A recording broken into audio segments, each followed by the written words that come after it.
ለዮሴፍ እመቤታችን ይጠብቃት ዘንድ ተሰጠ። እንደ አባት ሊራራላት፣ እንደ አገልጋይ ሊያገለግላት ለዮሴፍ ለመሰጠት 3 ምልክቶች በቤተ መቅደስ ታይቷል ማለት ነው።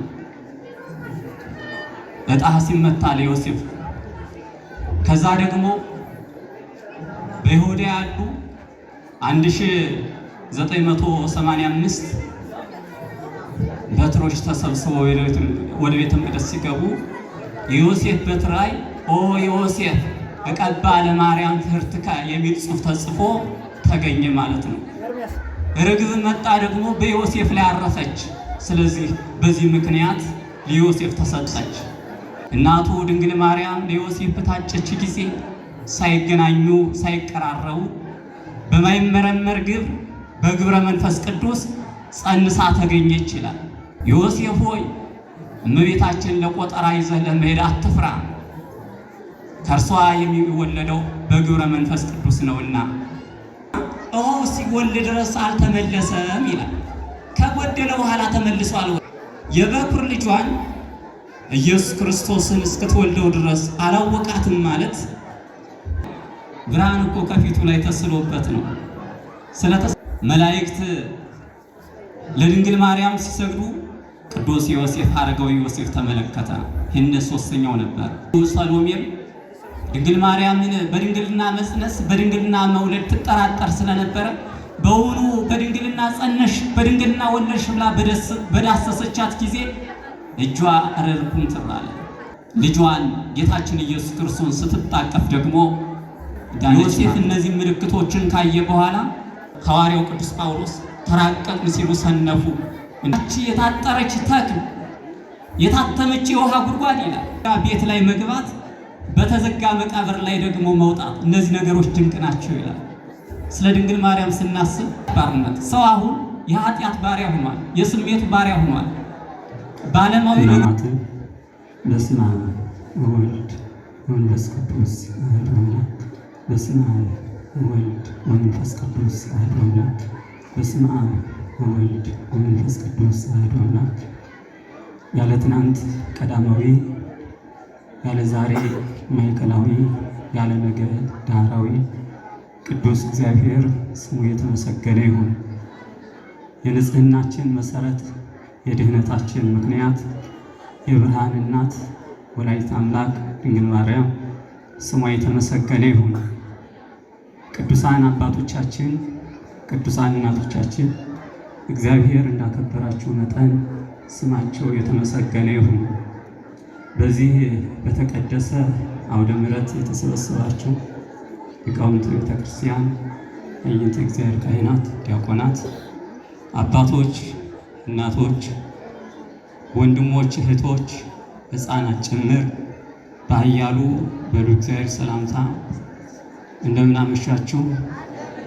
እንደምን እስከዚህ ሰዓት ቆያችሁ? አሜን። ቸርነቱ ፍቅሩ ሳይለየን በዚህ ቦታ ላይ ተሰባስበን እንድንማር የፈቀደልን ቅዱስ እግዚአብሔር በድጋሚ ስሙ የተመሰገነ ይሁን። እግዚአብሔር እንደወደደና እንደፈቀደ የምንማማርበት የትምህርታችን ርዕስ የሚሆነው መጽሐፈ ግዕዛን የነፃነት ቃል የተጻፈብሽ በሚል ኃይለ ቃል እነጋገራለን። እንግዲህ መጽሐፍን ለማያውቅ ሰው መጽሐፍን ሰጡት የተባለ ለዮሴፍ እመቤታችን ይጠብቃት ዘንድ ተሰጠ ነው። ለዮሴፍ እመቤታችን በምትሰጥበት ጊዜ ዕጣ ተመቶ ለዮሴፍ ደርሷል። ዮሴፍ እንደ አባት ቢያዝንላት፣ እንደ አባት ሊራራላት፣ እንደ አገልጋይ ሊያገለግላት ለዮሴፍ ለመሰጠት 3 ምልክቶች በቤተ መቅደስ ታይቷል ማለት ነው። ዕጣ ሲመታ ለዮሴፍ፣ ከዛ ደግሞ በይሁዳ ያሉ 1985 በትሮች ተሰብስበው ወደ ቤተ መቅደስ ሲገቡ የዮሴፍ በትር ላይ ኦ ዮሴፍ እቀባ ለማርያም ትህርትከ የሚል ጽሑፍ ተጽፎ ተገኘ ማለት ነው። ርግብ መጣ ደግሞ በዮሴፍ ላይ አረፈች። ስለዚህ በዚህ ምክንያት ለዮሴፍ ተሰጠች። ለዮሴፍ መሰጠቷ ግን ዮሴፍ ሊያገለግላት እንደ አባት ሊያዝንላት ሊራራላት እንጂ በግብር ሊያውቃት ስላልነበረ ነው መጽሐፍ ለማያውቅ መጽሐፍን ሰጡት። እሱም ደግሞ ማንበብ አይቻልም አለ። ወይም እየአምር መጽሐፈ ማንበብ አይቻለኝም አለ ይላል። ይህንን ትርጉም አባ ጊዮርጊስ ዘጋስጫ መጽሐፈ ምስጢር ላይ መጽሐፍ የተባለች ድንግል ማርያም እንደሆነች መጽሐፍ የማያውቅ ተብሎ የተገለጸውም ቅዱስ ዮሴፍ አረጋዊ ዮሴፍ እንደሆነ ተናግሯል። ድርሳነ ኪዳነ ምሕረት ደራሲም መጽሐፍ የተባለች ድንግል ማርያም መጽሐፍን የማያውቅ የተባለ ዮሴፍ እንደሆነም እንዲሁ ተናግሯል ማለት ነው። ይህን ቃል ዮሴፍ እመቤታችን ለማገልገል እንጂ በግብር ሊያውቃት እንዳይደለ ማስረጃው አንዳንድ ሰዎች ብድግ አንስተው የራሳቸውን ስሜት በይሆናልና በይምስላል የሚናገሩ ሰዎች አሉ። ነገር ግን ወንጌል ማቴዎስ ላይ ምዕራፍ 1 ላይ ወለእግዚእነ ኢየሱስ ክርስቶስ ከመዝ ውእቱ ልደቱ፣ የጌታችን የኢየሱስ ክርስቶስ ልደቱ እንዲህ ነው። ወሶተ ፍሕረትሙ ማርያም ለዮሴፍ ዘንበይት ቃረው ተረከበ ጽንስተ መንፈስ ቅዱስ። እናቱ ድንግል ማርያም ለዮሴፍ በታጨች ጊዜ ሳይገናኙ ሳይቀራረቡ በማይመረመር ግብር በግብረ መንፈስ ቅዱስ ጸንሳ ተገኘች ይላል። ዮሴፍም ደግሞ የቆጠራ ጊዜ ደርሶ ነበርና መጀመሪያ እንደጸነሰች ሲያውቅ የቆጠራ ሰዓት ስለደረሰ ሊሄድ ብሎ ይዟት እንዳይሄድ በድንጋይ ወግረው ይገሉብኛል አለ። ትቻትን ብሄድ ደግሞ ያደረገውን አውቆ ትቷት መጣ ይሉኛል ብሎ በጭንቀት ውስጥ ላይ እያለ ወርቀ ዮሴፍ ውስጥ መዋግድ በጽኑ ሐዘን በጭንቀት ውስጥ ተዋጠ ይላል። ያን ጊዜ ግን መልአከ እግዚአብሔር ከእግዚአብሔር ተልኮ ኦ ዮሴፍ ትፍራ ነሲኦታ ለማርያም ፍርትከ፣ ዮሴፍ ሆይ እመቤታችን ለቆጠራ ይዘህ ለመሄድ አትፍራ፣ ከእርሷ የሚወለደው በግብረ መንፈስ ቅዱስ ነውና፣ ይህም ደግሞ የሚሆነው ሕዝቡን ከመከራቸው ከመከራ ያድናቸው ዘንድ ነው እያለ ይናገረዋል። እመቤታችን ቅድመ ጸኒስ፣ ጊዜ ጸኒስ፣ ድህረ ጸኒስ ድንግል ናት። ከመውለዷ በፊት በወለደችም ጊዜ ከወለደችም በኋላ ድንግል ናት እና በድንግልና የጸነሰችው ድንግል በድንግልና ወለደች። አንዳንዶች ደግሞ እንደ ሐሳብ ያነሱት ወኢያእመራ ዮሴፍ እስካመ ወለደት ወልደ ዘበኩራ፣ የበኩር ልጇን እስክትወልድ ድረስ አላወቃትም ይላል። ከወለደች በኋላ አወቃት ማለት ነው ወይ ብለው ይጠይቃሉ። ይህም ደግሞ ራሱን የቻለ ሊቃውንት አባቶቻችን እግዚአብሔር ያከበራቸው ማይደረ መንፈስ ቅዱስ የሆኑ ሰዎች እነ ቅዱስ ዮሐንስ አፈወርቅ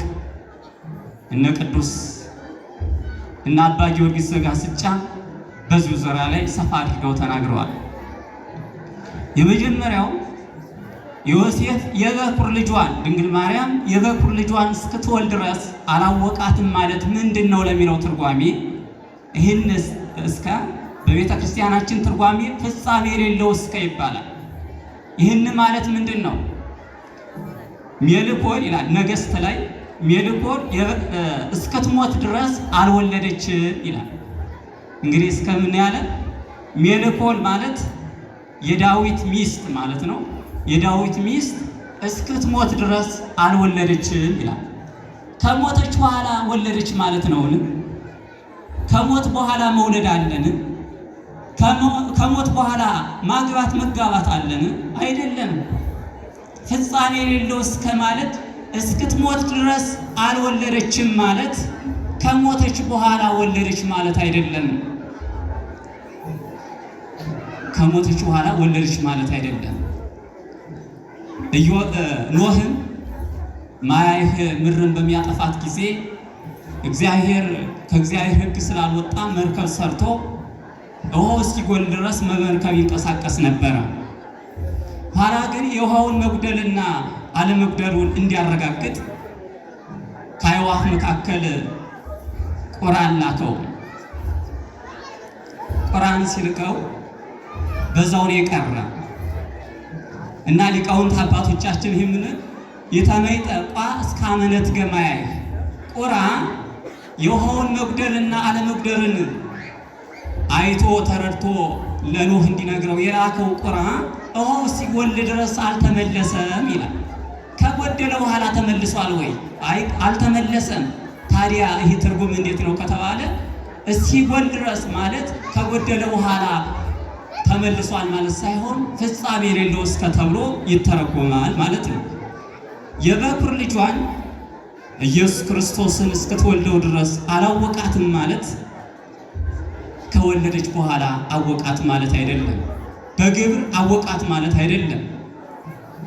አዳም ሔዋንን በግብር እንዳወቃት ማለት አይደለም።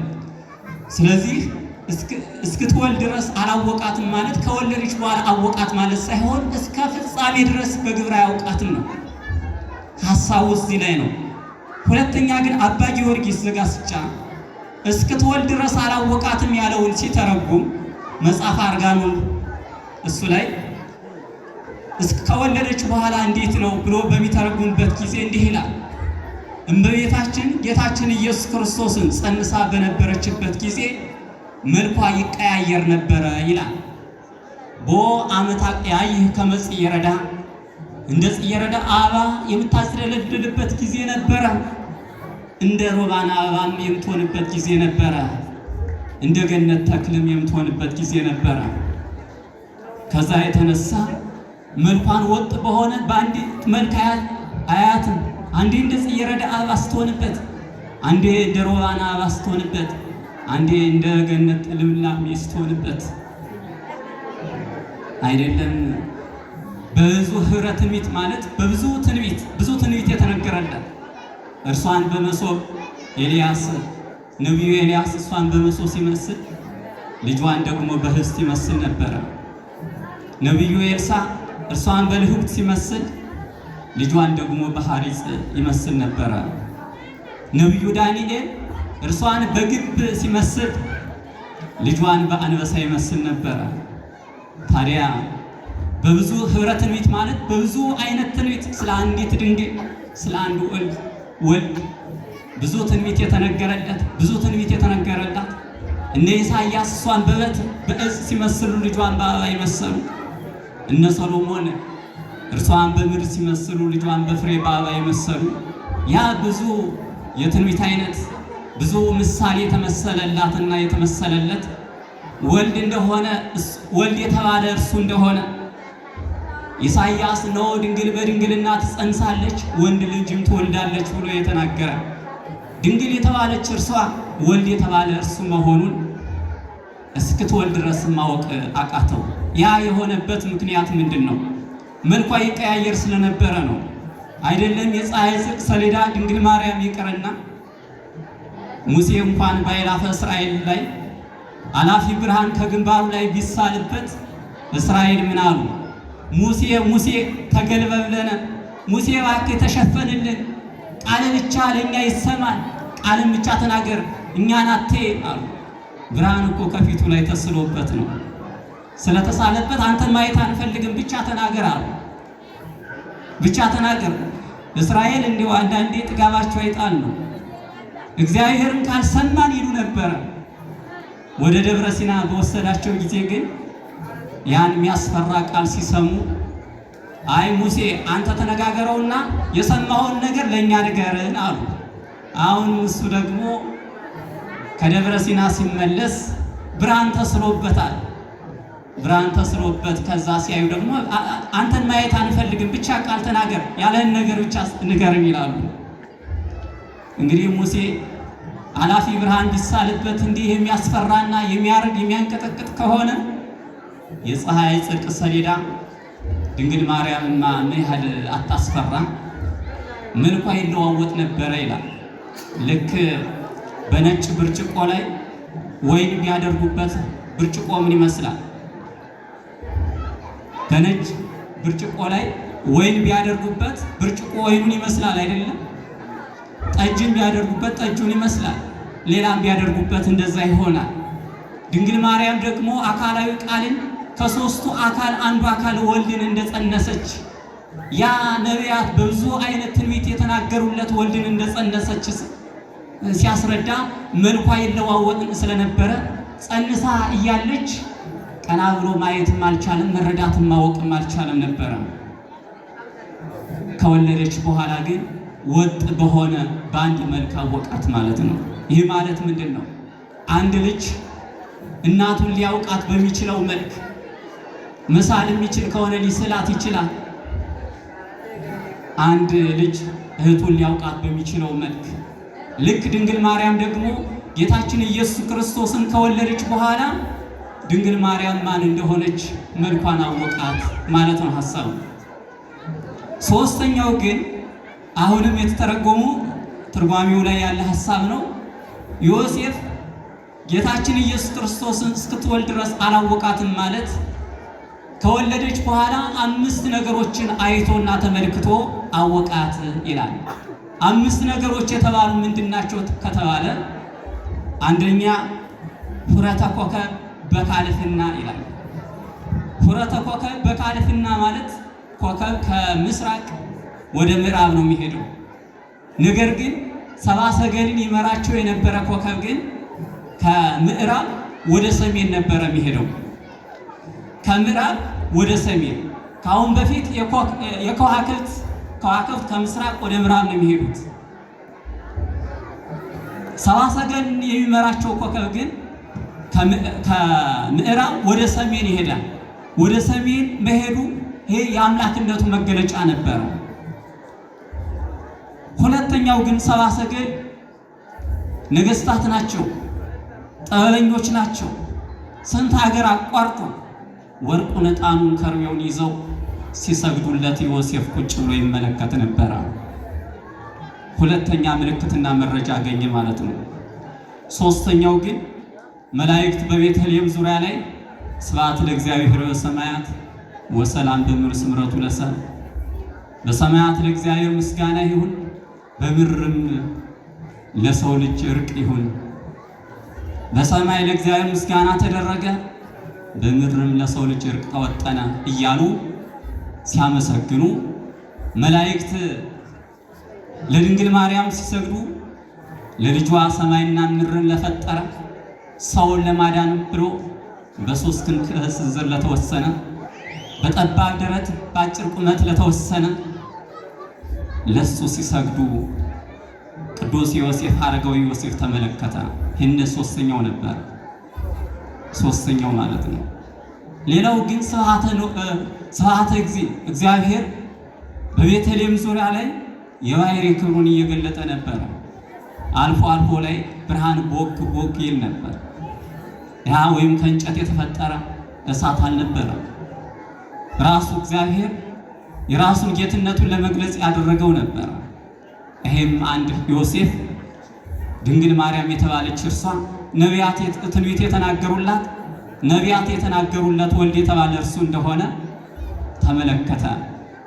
መጨረሻው ግን ኖሮ ሲፈሩ ሲሩሩ ሲንቀጠቀጡ ተመልክቷል። መልአኩም ሄዶ እናንተ አትፍሩ ያለ መድኃኒት ነው ተወልዶላችኋል ብሎ የምስራችሁ ይነግራችኋል። ልጁ ሰሎሜም ድንግል ማርያምን በድንግልና መጽነስ በድንግልና መውለድ ትጠራጠር ስለነበረ በውኑ በድንግልና ጸነሽ በድንግልና ወለድሽ ብላ በዳሰሰቻት ጊዜ እጇ ረርኩም ትራለ እሳት ላይ እንደገባ እመቤታችን በነካቻት ጊዜ በጥርጥር ስለነበረ የነካቻት። ከዛም በኋላ ግን ልጇን ጌታችን ኢየሱስ ክርስቶስን ስትጣቀፍ ደግሞ ዳነች ማለት ነው። ይሄ ዮሴፍ እነዚህ ምልክቶችን ካየ በኋላ 5 ምልክቶች 6 ያህል ምልክቶችን አይቶና ተመልክቶ አወቀ ማለት ነው። ወላዲተ አምላክ የተባለች እነ ኢሳይያስ ነው ድንግል በድንግልና ትጸንሳለች ወንድ ልጅንም ትወልዳለች ብለው ትንቢት የተነገሩላት። ኤርምያስ አምላክ ወልደ አምላክ ይመጽእ ውስተ ዝንቱ ዓለም ወያሪ 12 ሐዋርያት ነው የአምላክ ልጅ አምላክ ወደዚህ ዓለም ይመጣል 12ቱን ሐዋርያት ይመርጣል ብሎ ትንቢት የተነገረለት እርሱ ወልድ እንደሆነ አወቀ ማለት ነው። ስለዚህ እንግዲህ መጽሐፍ ስንል የታተመች መጽሐፍ የነፃነት መጽሐፍ የተባለች ማን እንደሆነች ተመልክተናል። ድንግል ማርያም ነው። አባ ጊዮርጊስ ዘጋስጫ መጽሐፍ አርጋኖን ላይ እንዲህ ይላታል። ኦ ሰሌዳ መለኮት መድኃኒተ ኩሉ ዓለም ዘተጽፈ ብኪ ጊዛነ ኩሉ ዓለም፣ የሰው ሁሉ መድኃኒት የሆነ የመለኮት ሰሌዳ ሆይ ይላታል።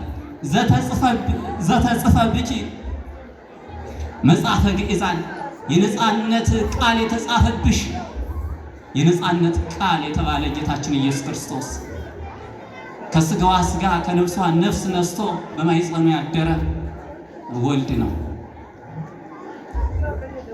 ዓለም ሁሉ የዳነበት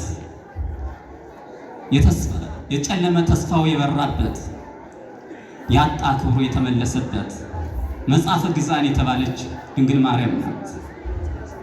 የነፃነት መጽሐፍ ማለት ምንድን ነው? 5500 ዘመን ሰው በኃጢአት ወድቆ ነበር። ሰው የዲያብሎስ ከቀደሙ ሰዎች ከመጀመሪያ ሰዎች ከአዳምና ከሔዋን ጀምሮ ስሙ ተቀይሮ ነበረ። የእግዚአብሔር ልጅ የሥላሴ ልጅ ይባል የነበረ ሰው በኃጢአት ምክንያት አዳም ገብሩ ለዲያብሎስ፣ ሔዋን አመቱ ለዲያብሎስ ተብሎ ስሙ ተቀይሮ ነበር። የዲያብሎስ አገልጋይ አዳም፣ የዲያብሎስ ገረድ ሔዋን ተብሎ ነበር። ሰው በኃጢአት ምክንያት ቦታው ገነትን አጣ፣ ክብሩ ልጅነትን አጣ። በእንስሳት በአራዊት ሁሉ ሰልጥኖ የነበረው በኃጢአት ምክንያት ያን ሁሉ አጣ። እግዚአብሔር ሰውን አክብሮት ነበረ። ነቢዩ ዳዊት መዝሙር 8 ላይ ምንትኑ ውእቱ ሰብእ ከመ ትዝክሮ ወምንትኑ እጓለ እመሕያው ከመ ታውጾ ይላል። ሰውን ታስበው ዘንድ ምንድነው? ትጎበኘው ዘንድ ምንድነው? ወሴምኮ ውስተ ኩሉ ግብረ እደዊከ ነው በእጆች ስራ ሁሉ ሾምከው የተባለ ሰው ያ ያዛቸው የነበረ ምን እናድርግልህ ይሉት የነበረ እንስሳት አራዊት ሁሉ ጥላቻቸው ወደሱ ዞረ። ሰው ከእግዚአብሔር ጋር ሲጣላ እንዲታዘዙት እንዲያገለግሉት የተፈጠሩ ፍጥረታት ሁሉ ወደ እርሱ ጥላቻቸውን መለሱ ማለት ነው። ከዛ በኋላ ፍቅር የሚባል ነገር ጠፋ። እርስ በርስ መጣላት ሆነ። ቃየል ወንድሙ አቤል ላይ እጁን ቀሰረ። ሰባት ካህናት በኃጢአታቸው ወደቁ። ወደ እግዚአብሔር ከመቅረብ ይልቅ ከእግዚአብሔር ራቁ። ክፉ ሰዎች መገለጫቸው እሱ ነው። ዮሐንስ አፈወርቅ እንዲህ ይላል፣ ቅዱሳን አባቶቻችን ከዓለም ወደ እግዚአብሔር ተሰደዱ ይላል። እኛ ግን ከእግዚአብሔር ወደ ዓለም እየተሰደድን አለን። ቅዱሳን አባቶቻችን ከዓለም ወደ እግዚአብሔር እየተጠጉ ነው የሚሄዱት። ልክ ብረት ከእሳት ጋር በቀረበ ቁጥር እየሞቀ እንደሚሄደው ሁሉ ቅዱሳን አባቶቻችን ከኃጢአት ተለይተው በጾሙ፣ በጸሎቱ፣ በስግደቱ ወደ እግዚአብሔር በተጠጉ ቁጥር በእሳት የተመሰለው እሳተ መለኮት እግዚአብሔር በሱ አማካኝነት ልብሳቸውን የሚፈውስ፣ ጥላቸው የሚፈውስ፣ አንደበታቸው ፈዋሽ፣ ንግግር እያንዳንዱ ስራቸው ሁሉ ለዓለም ብርሃን እንዲሆን ሆኗል ማለት ነው። ለዓለም ብርሃን እንዲሆን ሆኗል። በዛ ልክ ግን ደግሞ ኃጢአተኛ ሰዎች ግን ከእግዚአብሔር እየራቁ ይሄዳሉ። በኖህ ጊዜ የሆነው እንደዛ ነው። ኃጢአት አልበቃቸው አለ፣ በዝሙት ወደቁ። ያ ብቻ አይደለም፣ እግዚአብሔር ንስሐ ግቡ እመጣለሁ አለ። በስንት ጊዜ ይመጣል ብለው መቀለድ ጀመሩ ማለት ነው። ከዛ በኋላ እግዚአብሔር በንፍር ውሃ አጠፋው ማለት ነው። የሚገርመው ነገር ያን የነዛ ወላጆች አባቶች፣ እናቶች ከሞቱ በኋላ ደግሞ አሁንም እነ ናሙር ደግሞ ህንፃ ሊገነቡ ጀመረ። ህንፃን ሲገነቡ ምንድነው ዓላማው የነበረ? እንደፈለግን እንዳንሆንበት፣ እንደፈለግን እንዳንሰራበት ከሰማይ ሆኖ የሚያጠፋን አለ። ስለዚህ ግዙፍ ህንፃን እንገንባና እርሱን ተዋግተን እናሸንፍና እንደፈለግን እንሆና። መፍትሄው የነበረ ግን ከኃጢአታቸው መከልከል ነበረ። አልሆነም። ህንፃቸውንም ገነቡ።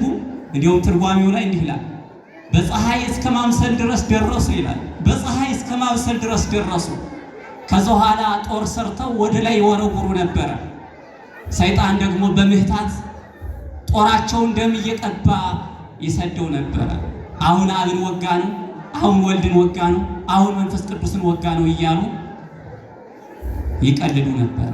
ያንንም ህንፃ በነፋስ በታተኑ፣ እነርሱን ቋንቋቸውን ደባለቀው ማለት ነው።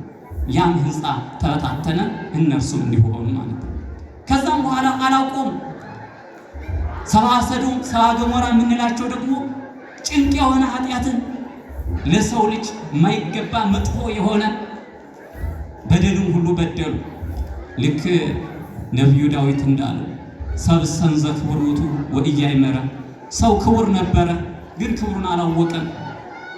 እንደ እንስሳት ሆነ፣ ልብ የሌላቸው እንስሳትን መሰለ ብሎ እንደተናገረው ሁሉ እንስሳት እንኳን ሊያደርጉት የማይገቡ ኃጢአትን ሊያደርጉት የማይችሉ ኃጢአትን እንስሳት እንኳን ሊያደርጉት የማይገባን ነገር አደረጉ። ሴቱ ከሴት ወንዱ ከወንድ ግብረ ሰዶምን ሰሩ ማለት ነው። እሳት ከሰማይ ወርዶ አቃጠላቸው። ሰው ሁሉ ከሴሩ ጀምሮ በኃጢአት ወደቀ። ሰው ያመልካለ፣ የሰው ምስል ያመልካለ፣ የላሙን ምስል ያመልካለ፣ የዘንዶውን ምስል ያመልካለ፣ የቁራውን ምስል ያመልካለ። ምን ያልወደቀ ሰው አለና ከእግዚአብሔር የራቀ ሆነ። ኮረብቶች ተራሮች ሁሉ ጣዖት ቆመባቸው። ዛፉን አምላክ ነው ወደ ማለት፣ ባህሩን አምላክ ነው ወደ ማለት፣ ፀሐይን አምላክ ነው ወደ ማለት፣ ጨረቃን አምላክ ነው ወደ ማለት፣ ከዋክብትን አምላክ ነው ወደ ማለት ሄደ። ወንዘ ይፈቅሩ ይጥዋሉ እንዳለ ሊቁ ሐዋርያው ቅዱስ ጳውሎስ ተራቀቅን ሲሉ ሰነፉ እንዳለ ሁሉ ተራቀቅን ሲሉ ከእግዚአብሔር እየራቁ ሄዱ ማለት ነው። ከእግዚአብሔር ራቁ። የሚገርመው ነገር በስጋ ባርነቱ ነው። የኃጢአት ባሪያ ሆኑ ማለት ነው። የስሜታቸው ባሪያ ሆኑ ማለት ነው። ባርነት ገንዘብ ከማጣት ብቻ አይያዝም። አንድ ሰው ባሪያ ነው የሚባለው ምንድን ነው ከተባለ አገር የሌለው የኔ የሚለው ሀገር፣ የኔ የሚለው ታሪክ፣ የኔ የሚለው ባህል፣ የኔ የሚለው ስርዓት፣ የኔ የሚለው ሃይማኖት ከሌለው ባሪያ ነው የሚሆነው። ይህ ብቻ አይደለም። የሚያምነውን እምነት የሚከተለውን ሃይማኖት በስርዓት መግለጽ ማይችል ከሆነ ስለ ሃይማኖቱ በሚናገርበት ጊዜ የሚያሸማቀቁት አካላት ካሉ ባርነቱን ሊወስዱት እየተመላለሱ እንደሆነ መንቃትም አለበት። ብዙ እንዲህ አይነት አስተሳሰብ ያላቸው ሰዎች አሉ። ሃይማኖቱን በስርዓት ማይገልጽ ከሆነ የሚያምነውን አምላክ የሚገልጽበት ስፍራና ቦታ ከሌለው ያን ቦታ ያልተከበረለት ከሆነ የሚነቀፍ ከሆነ ይህ ከንቱ ነው የሚሆነው። እስራኤል ወደ ፋርስ ባቢሎን ከመሄዳቸው በፊት የኃጢአት ባሪያ ስለነበሩ አልገባቸውም ነበረ። እነ ኤርምያስ ተው ይህ ኃጢአታችን ለምርኮ ይዳርገናል አይሆንም እያለ በሚናገርበት ጊዜ ሐሰተኛ ሰዎች ደግሞ ኤርምያስ አንድ ቀን ለሀገራችን መልካም አውርቶ አያውቅም እያሉ ሐሳቡን ይተቹበት ነበረ። ግን አልሆነም። ነቢዩ ኤርምያስ የእግዚአብሔር ማደሪያ የእግዚአብሔር መንፈስ ቅዱስ ማደሪያ ስለነበረ እውነቱን ነበር ይነግራቸው የነበረ። ኤርምያስን ባለመስማታቸው ምክንያት ምርኮ በእነሱ ላይ መጣ።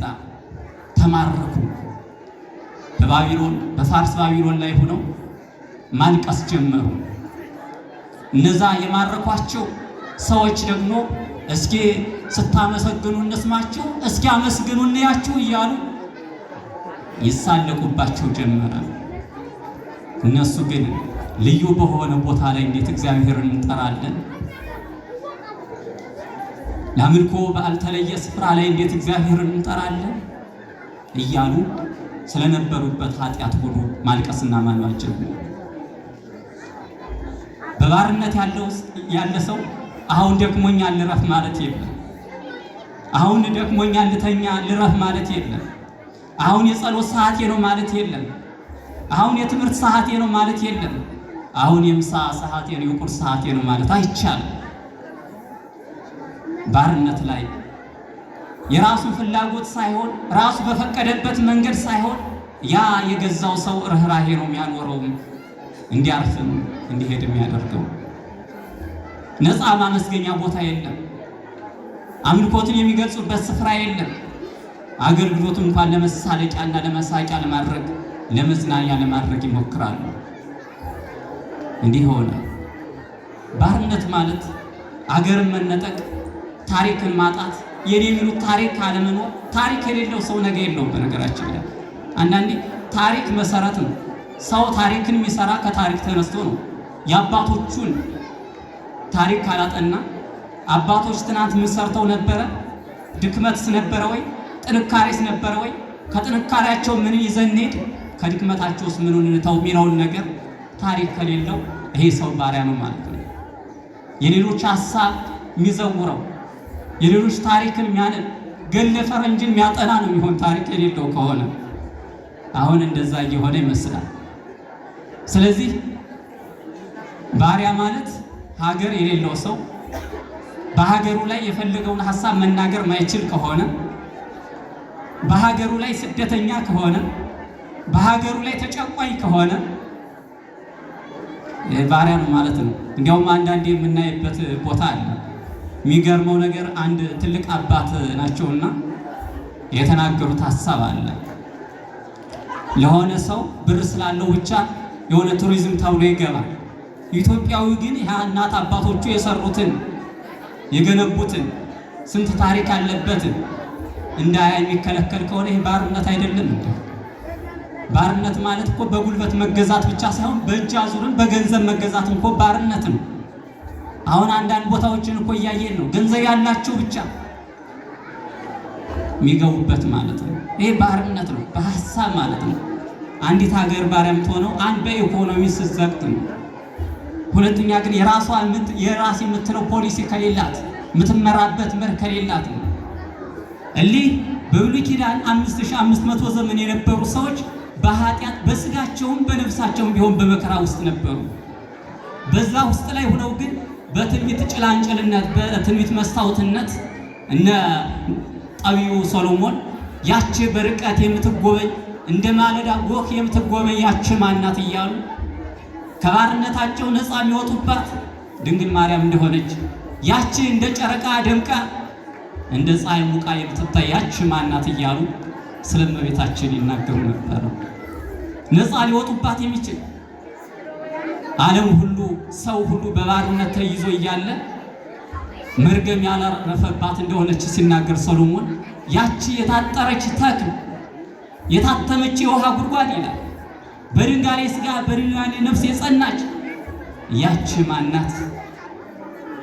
ማናት እያለ ስለ እርሷ ይናገር ነበር። በዛ ውስጥ ላይ ሰዎች በስጋም በነፍስም ነፃነት የሚባል ነገር የለም። ተስፋ የሌለው ህይወት ይኖሩ ነበር። ሰው ተስፋ ከሌለው ምኑን ይኖረዋል ብላችሁ ነው? ነገ እከብራለሁ የሚል ካልሆነ፣ ነገ ሰላም እሆናለሁ ማይል ከሆነ፣ በሽተኛ እኮ የሚኖረው ነገ ድናለሁ ስለሚል ነው። ድሃ እኮ የሚኖረው ነገ አገኛለሁ ስለሚል ነው።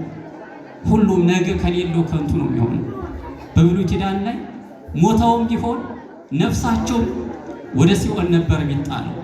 ያው ቅዱሳን አባቶቻችን በደ እግዚአብሔር ቢያዙ እነ አብርሃም እነ ይስሐቅን የመሰለ እነ ያዕቆብን የመሰለ መልካም ስራ የሰሩ ወደ ገነት ጸድቃቸው ግን ገነትን መክፈት አልቻለም። ወደ ሲኦል ነበር የሚጣሉት። ያም ሆኖ ግን ተስፋ እያደረጉ የነፃነታቸው ደብዳቤ የነፃነት ቃል የተጻፈባት ድንግል ማርያም እስክትመጣ ድረስ በሷ ምክንያት ከሲኦል እንደሚወጡ ተስፋ እያደረጉ ደጅ እየጠኑ ይጠብቁ ነበረ። ለዛ ነው በዚህ ምድር ላይ እንደ መጻተኛና እንደ ስደተኛ ሆነው የኖሩት። ከሩቅ ተመለከቷት ይላል ሐዋርያው ቅዱስ ጳውሎስ። ከሩቅ ተመለከቷት ግን አልደረሱም፣ አረፍተ ዘመን ገታቸው እያለ ስለ እርሷ ይናገራል ማለት ነው። ስለዚህ ሰው በነፍሱ ገነት መንግስተ ሰማያትን አጥቶ ነበረ። ክብሩ ልጅነትን አጥቶ ነበረ። በእንስሳት ባራዊት ላይ ሁሉ የጸጋ አምላክ ተብሎ ተሹሞ ነበረ። ራሱ እግዚአብሔር ሹሞት ነበረ። በኃጢአቱ ምክንያት ይህን ሁሉ አጥቶ ነበረ ማለት ነው። ያጣው ግን በምን ምክንያት ነው ከተባለ ኃጢአት ስለሰራ ነው። የኃጢአት ባሪያ ኃጢአት የሚባለው ምንድን ነው? ዝርዝር ጉዳይ ዝሙት፣ ሌሎችን ሁሉ ገላትያ ምዕራፍ 5 ላይ መመልከት ይቻላል። ገላትያ ምዕራፍ 5 ላይ ኃጢአት 15ቱ ፈቃዳተ ሥጋ የሚባሉ ማለት ነው። በዛ ሁሉ ሰው ተይዞ ነበረ። ኋላ ግን እግዚአብሔር የነፃነት መጽሐፍ ከተባለች ከድንግል ማርያም ተጸንሶ ዓለምን ሁሉ አዳነ ማለት ነው። ሰው ሁሉ ከኃጢአቱ ማሰሪያ ተፈታ፣ ወደ ቀደመ ማንነቱ ተመለሰ። ከዛ በኋላ ኃጢአት ራሱ በፈቃዱ ወደ ኃጢአት ባርነት ካልገባ እግዚአብሔር ነፃ አድርጎታል። ሐዋርያው ቅዱስ ጳውሎስ ስለዚህ ሲናገር ወይታንግሥዋ ለኃጢአትክሙ ለኃጢአት ላይዘንቱ ሥጋክሙ ወለነፍስክሙ መዋቲ መዋቲ በሆነ በሰውነታችሁ መዋቲ ፈራሽ በስባሽ በሆነ በሰውነታችሁ ኃጢአትን አታንግሷት አለ። ከዚህ በኋላ ኃጢአት በራስ ፈቃድ የምትነግስ በሰው ላይ የምትነግስ ሆነች እንጂ በግድ አልነበረም። ወይ ትበልዋ ኦሆ እሺ በጃ አትበሏት እያለ ይናገር ነበረ። ነገር ግን ነፃነታችን የታወጀባት ማናት ከተባለች ድንግል ማርያም ነው። ድንግል ማርያምስ የአብርሃም የይስሐቅ የያዕቆብ ልጅ ናት። ከቤተ ይሁዳ ከቤተ ሌዊ የተወለደች በአባቷ ከቤተ ይሁዳ በእናቷ ደግሞ ከቤተ ሌዊ የተወለደች ድንግል ማርያም ነብዩ ዳዊት በመዝሙሩ ላይ እንዲህ ይላል መሰረታቲያ ውስተ አድባር ቅዱሳን ነው መሰረቶቿ ታላላቅ ተራሮች ውስተ አድባር ቅዱሳን ልዩ የሆኑ ተራሮች ቅዱሳን የሆኑ ተራሮች ተብሎ የተገለጹ እነ አብርሃም እነ ይስሐቅ እነ ያዕቆብ ናቸው። እነ ይሁዳ እነ ሌዊ ናቸው። ያበድሮን እግዚአብሔር ለአናቅጸ ጽዮን ይላል እንኩሉ ታይሪሁ ለያዕቆብ ከያዕቆብ ከተማ ማለት ከያዕቆብ ልጆች ደናግል ይልቅ እግዚአብሔር የእመቤታችን ሕዋሳቶቿን ይወዳል ይመርጣል። ንጽሕት ነዋ። ዓይኗም ድንግል ነው፣ እጇም ድንግል ነው፣ ጆሮዋም ድንግል ነው፣ ልቦናዋ ድንግል ነው። ክፉን ነገር ለቅጽበት እንኳን ማታስብ ከክብር ያልወረደች ምልዕተ ጸጋ ስለሆነች መሰረታቲያ ውስተ አድባር ቅዱሳን አለ። የቅዱሳን ልጅ ቅድስት ናት። ስለዚህ ሲናገር እንዲህ ይላል ነኪር ነገሩ በእንቲአኪ ሀገረ እግዚአብሔር ሀገረ እግዚአብሔር ድንግል ማርያም ሆይ ስለ አንቺ የተደረገው ነገር ሁሉ ድንቅ ነው ይላል። በድንግልና መጽነስ ለማን ተሰጥቷል ከሷ በስተቀር? በድንግልና መውለድ ለማን ተሰጥቷል ከሷ በስተቀር? ዘላለም ድንግል መሆን ለሷ እንጂ ለማን ተሰጥቷል? አባ ጊዮርጊስ አባ ሕርያቆስ በቅዳሴ ማርያም ላይ እንዲህ ይላል ከወይነ እንዘም ስልአመት ከገረድነት ጋር ከአገልጋይነት ጋር ያለ እናትነት ጽበተ ከርዘም ስለ ረሃብ ከስፋት ጋር ያለ መጥበብ ሰማይና ምድርን የያዘ በመሃል እጁ የያዘ እግዚአብሔር በማይጸኗ የተወሰነ ያ ሰማይና ምድርን የያዘ እግዚአብሔር በማይጸኗ ይወሰን ከሶስት ግን ከስንዝር አላለፈችም። የ15 ዓመት ብላቴና ነው። ይህ ሚስጥር ሁሉ የተከናወነበት ጽንስ እንበለ ሩካቤ ይላል። ያለ ግንኙነት መጽነስ በድንግልና ወተት ማስገኘት ለድንግል ማርያም ብቻ የተሰጠ ነው። እንዲያውም አባ ጊዮርጊስ ይህን ነገር ሶስት ነገሮች ያስደንቁኛል ይላል። ሶስት ነገሮች ያስደንቁኛል እያለ ሲዘረዝር ጌታችን ኢየሱስ ክርስቶስ በድንግልና ተጸንሷል ማለት ነው። በሕቱም መቃብር ላይ ወጧል ማለት ነው። በድንግልና መጸነስ፣ ድንግል ማርያም ደግሞ በድንግልና ጌታችን ኢየሱስ ክርስቶስን መጽነስ፣ በሕቱም በተዘጋ ቤት ላይ መግባት፣ በተዘጋ መቃብር ላይ ደግሞ መውጣት፣ እነዚህ ነገሮች ድንቅ ናቸው ይላል። ስለ ድንግል ማርያም ስናስብ ድንቅ መሆኑን እያሰብነ ከኃጢአት ባርነት ነፃ መውጣት እንችላለን። ከኃጢአት ባርነት ሰው አሁን የኃጢአት ባሪያ ሆኗል፣ የስሜቱ ባሪያ ሆኗል። በዓለማዊ ነገሮች ሁሉ እየተማረከ ነው ያለ። ከዛ እንዴት እንውጣ ነው? አሁን የሲኖዳ ሹነዳ እንዲህ ይላል ሰው የስሜቱ ባሪያ ነው ይላል። ከስሜት ባሪያ ነፃ መውጣት የሚቻለው በብዙ ተጋድሎ ነው ይላል አባታችን። ከስሜት አሁን ብዙ ሰው እኔ የስሜት ባሪያ አይደለሁም ሊል ይችላል። ግን ሐሳቦቹ ያየው ነገር የሚማርከው ከሆነ የዳሰሰው ነገር የሚማርከው ከሆነ የሰማው ነገር ሁሉ እንደፈለገ የሚዘውረው ከሆነ የሆነ ያልሆነውን የሚዘውረው ከሆነ ይሄ የስሜት ባሪያ ነው። አባ እንጦንስ አንድ መነኮስ እኔ ከዝሙት ከፍቅረ ነዋይ እና ከቁጣ ነፃ ነኝ ብሎ ሲመጻደቅ ይሰማዋል። ማን የሰማው? አባ እንጦንስ ማለት ነው። ከዛ መካከል ላይ ያን መነኮስ ከንቱ ውዳሴ ወደ ልቦናው ላይ እንደገባ ሳይበቃ የመብቃት ስሜት ስለተሰማው ማስተካከልና ገና ማወቅ የሚገባው ነገር እንዳለ ሲነግረው ይጠይቀዋል። አንተ ሴትን አይተህ ምን ይሰማሃል አለው። በኃጢአት እንዳልወድቅ ራሴን እገተዋለሁ ይላል። አንድ ያዙበት። ሁለተኛስ ምድረ በዳ ላይ ብር ገንዘብ ወድቆ ብታገኝ ገንዘቡን ከድንጋይ ለይተህ ታውቀዋለህ አሉት። አውቀዋለሁ፣ ነገር ግን በፍቅረ ነዋይ እንዳልነደፍ ትቼው እሄዳለሁ አላቸው።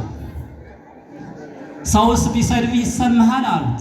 መሰማቱን ይሰማኛል፣ ግን ከአንደበቴ ክፉ ነገር ላለመውጣት አንደበቴን እገዛለሁ አለ። አይ ልጄ ገና ነህ፣ ልጄ ገና ነህ አሉት። አንድ ደግሞ ወጣኒ ወደ እነሱ ወጣኒ መነኩሴ ወደ እነሱ ሄደና ከነሱ ምክር ፈልጎ ነው። ሄድና መቃብር ላይ አሉት፣ ልጄ መቃብር ላይ ሄድና ሙታንን ሁሉ አመስግናቸው፣ አወድሳቸው፣ አክብራቸው አሉ። ሄደና እናንተ ሙታን የተከበራችሁ እያለ ያመሰግናቸው ጀመረ።